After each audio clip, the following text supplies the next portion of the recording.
переболели ли вы коронавирусной инфекцией? Нет. Симптомы простуды ОРВИ на данный момент нет? Каких? Давайте я сатурацию вашу проверю. А еще общее состояние здоровья и наличие хронических заболеваний. Именно с этих вопросов начинается первый этап вакцинации. Прежде чем перешагнуть порог прививочного кабинета, тщательный осмотр у терапевта. Здесь же проверяют давление, меряют температуру и сатурацию. Ничего страшного, если какие-либо реакции бывают, антигистаминные препараты, противовоспалительные препараты. Может повышаться иногда температура, но в наших случаях пока этого не будет. После проведения вакцинации в течение 3 дней избегать теплые ванночки, бассейны, избегать тяжелой физической нагрузки.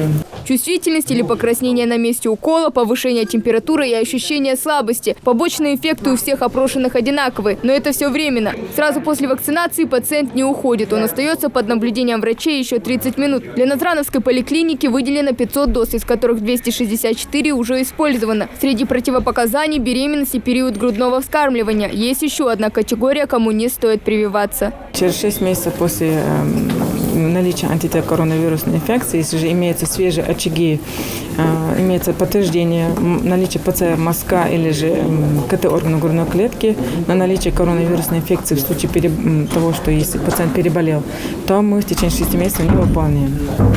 А дальше же заново приглашаем на прием к врачу-инфекционисту и выполняем инъекции. Отечественная вакцина вводится по двукратной системе с разницей 21 день. Антитела возникают уже после первой дозы, вторая же повышает длительность действия иммунитета. Ампулы хранятся в специальных морозильных камерах. Температура не должна быть выше минус 18. Каждого пациента ставят на очередь и назначают процедуру на определенный день.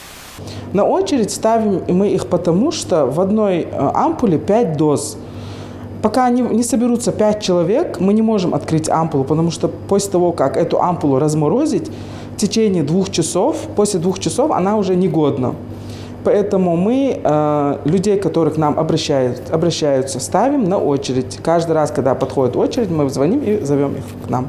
На сегодняшний день в республике развернуто 8 прививочных пунктов. В будущем их число должно увеличиться. Прошедшие клинические испытания в Петербурге, Кирове и Новосибирске спутником ВИ активно прививаются в республике. Одной из них сегодня стала и Елена. Женщина решила последовать примеру мужа.